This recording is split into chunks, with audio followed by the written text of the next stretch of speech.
pretty obvious all along in this campaign it was going to be about the economy, and sure enough, at the end, we're down to economic numbers, an unemployment number that came out today, which will frame the final weekend at least, and it's pretty good for President Obama. Right. I mean, basically, the Labor Department report says the economy is getting better. It's far from good. 7.9% unemployment is not good. Not great, yeah. And there's 3.5 million people who've been out of work for a full year or more and still say they're looking. But particularly in the tally they give each month of the number of jobs added, 171,000 jobs added in October. They revised up the numbers for September and August. So all in all, it's clearly a plus for the president. It just makes it easier for him to make a convincing case that things aren't good, I know, but they're getting better. And and just in the funny game of inches, I mean, it's good for him that it stayed, that the number's not 8. Right. But it's sort of bad for him that it's 7.9 because I think it was 7.8 when he came in. That's right. So it allows for the other side, which they did quickly, to say, all right, now it's official. The unemployment rate is worse than when President Obama entered Right. office. I mean, the funny thing about the statements that both sides issue is they come so quickly after the numbers come out, you know they wrote them before. They have no Right. relation to what the facts are. Right, and the whole thing really is at this point about whether it reinforces or contradicts talking points, because there aren't very many voters out there, I think, that will be affected by this. Or reinforces or contradicts, set notions that the voters already have. And Right. David Axelrod was saying from the Obama campaign was saying 2 weeks ago, no data point is going to change perceptions at this point, and that's certainly true. This is not about the data point. This is about trend lines and whether people think the trend line is up or down or flat. Right. Well, one thing that's flat is wages. Yeah. So people who are working are not really seeing, on average, much of a wage increase. Many of them are not keeping up with inflation. But I think the fact that these various polls of consumer confidence, which we have long trends have been turning up, is also suggests that, at least on the consumer side, which is striking to me because you don't see it on the business side, at least on the consumer side, there's a slight lifting of optimism. And I can't see how that can do anything but help the president. We've seen the same thing in the polls in a lot of the states in matter. Ohio, you see that, Wisconsin, Iowa.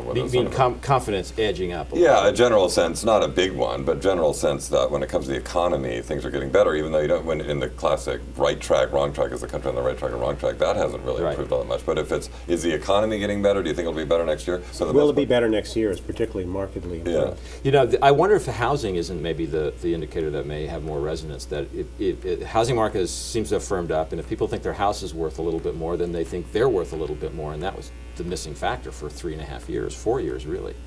Right, and I do think that in the end, what matters the most isn't going to be the economics of the national scale, but the economics state by state, and that's where, on unemployment at least, I'm not sure about the state by state on housing, but on unemployment, Ohio's been doing better than other states. So is New Hampshire. Yes. And Iowa's been good all along. Right, and the auto industry is coming back. Car sales are up. They've added some workers. That has to play at least a little role. Well, that is swing the story states. in Iowa. I mean, sorry, in Ohio at the end, it is an argument about autos. Who would have thought? We're down to arguing about autos at the end. The other October surprise, maybe the bigger October surprise, was of course Superstorm Sandy, which you have to say very slowly or it won't come out. That was impressive, Superstorm Jerry. Sandy. I don't know what effect it had exactly, although it probably also, at least leading up to the final weekend, was a marginal net plus for the president for two reasons. A, he got Chris Christie to give him a big bear hug and say this guy's doing a great job, which can't hurt. And it may have slowed the Romney momentum a little bit. I'm not sure that carries through all the way to the election, but I guess that's the best guess I can come up with. Yeah, it's hard to see there's any way you could see this storm helping Romney in terms of his campaign strategy. It slowed him down. It kind of made him a more marginal figure for 3 days while President Obama was out there, being commander-in-chief. And you had not only the Chris Christie embrace, you had Mayor Bloomberg of New York coming out endorsing him. I mean, all in all, there were things that were put on the table that were good for Obama. How good, we don't know. There were things on the table that were not so great for Romney. Right. The Bloomberg endorsement was really interesting because he talked so much about climate change, which has been the missing issue in this campaign. Yeah.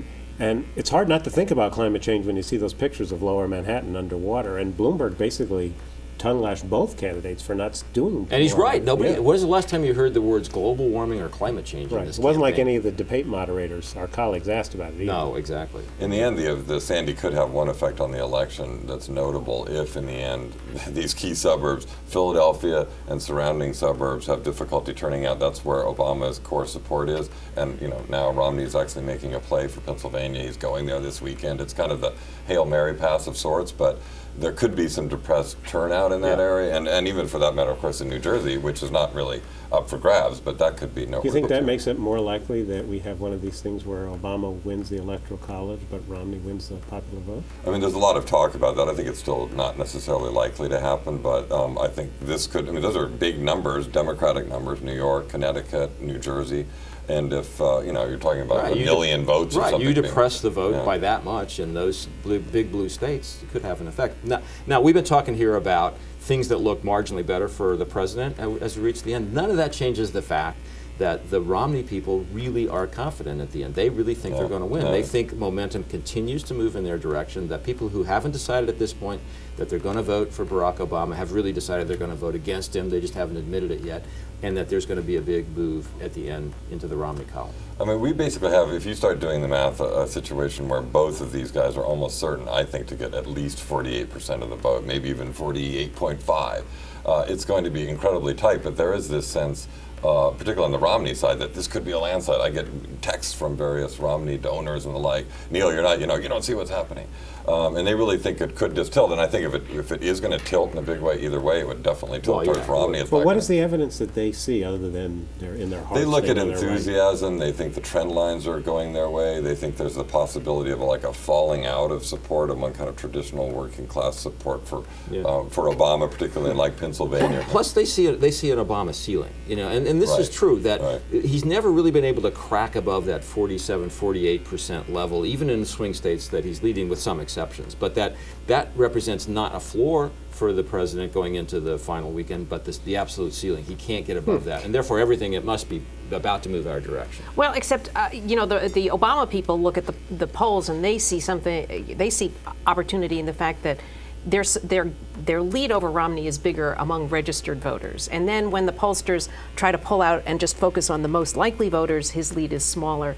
And in between there, that's where the Get Out the Vote team goes to work. Yeah. And I don't know, the whole experience this year has given me a great education and healthy skepticism about polling, and we will find out pretty soon who is right. Right, because this idea of figuring out who is going to show up isn't that part of polling is an art, not a science. Mm-hmm. And the counter argument from the Obama campaign is our polls, everybody's polls, undercount likely Obama voters, in the sense that you talk to young voters and they don't sound like they're going to show up, but the history says they do show up more than they appear to be in pre-election polling, and that you're missing a lot of Hispanic votes. And so therefore there are a lot of people who will be Obama voters in the end who aren't showing up as likely voters in our polls. Yeah. Who knows? The gaps are huge. In the poll that we just did in New Hampshire in 08, 18% of all the voters in 08 were under 30.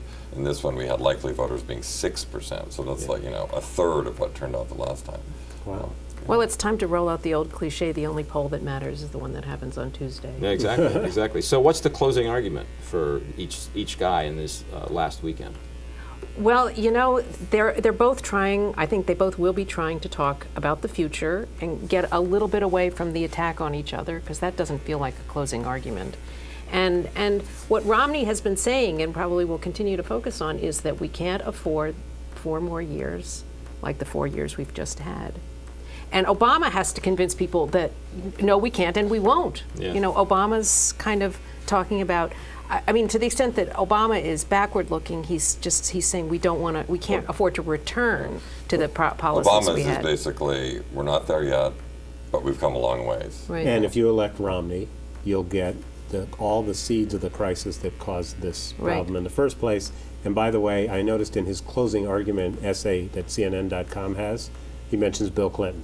I think Barack Obama's Yes. saying, vote His for running me mate. and Bill Clinton will be president for Right. another 4 years. That would be a good closing argument, actually. right. But he can't say Morning in America. That's No. what Ronald Reagan at this point in 1984 was on a Morning in America Right. theme. He can't do that. It's No, it's just not that good. It doesn't feel that way. you Right, know? no, it's still pretty dark out there. I remember the Romney people telling me last year, they said, if you look back at the speech that Romney gave when he launched his candidacy in March 2011, that will be his closing argument. And in his CNN thing, the first thing he mentions is Right. the speech he gave March 2000. And In New Hampshire on someone's farm. yeah, Yeah, and yeah. they have been so meticulous about this. And we talked about the whole Etch-a-Sketch thing this Yeah. summer, and he did a big Etch-a-Sketch over the last several weeks where he became the centrist, and his closing argument is very much, I'm the one who's going to reach across the aisle, I'm the one who's going to change the tone in Washington. Very similar in a lot of ways to what Obama was saying 4 years ago. Yeah, Right? yeah, exactly. Yeah. Okay, so final question in our final show before the election. I'm not going to ask you to predict who's going to win, although Thank I you. could,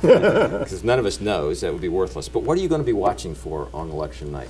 I think the key thing is going to be weakness in the traditional blue states that are also considered to be battleground states. If we see early weakness in Weakness for Pennsylvania- Obama, you mean? Yeah, weakness for Obama. I mean, or obviously strength for Romney. If there's a sign that things are going to fall apart in Wisconsin or possibly even in Pennsylvania, that would be a game changer. It would completely alter the map.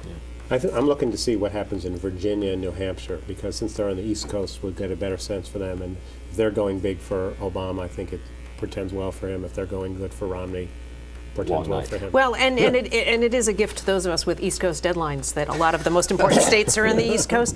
All And politics is local. Another cliche of the week.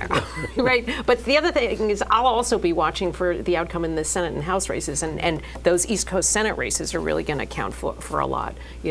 Virginia and Ohio and Connecticut. Oh yeah, Connecticut. Yeah.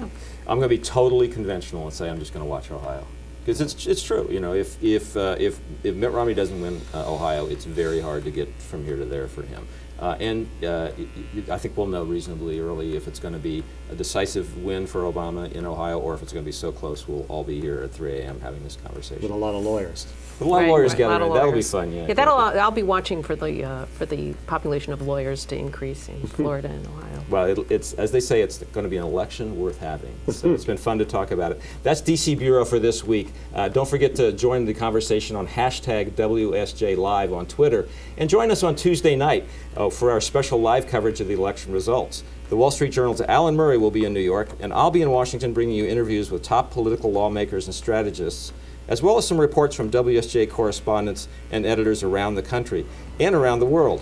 Our election night coverage starts at 8 p.m. Eastern here on WSJ Live. I'm Jerry Seib.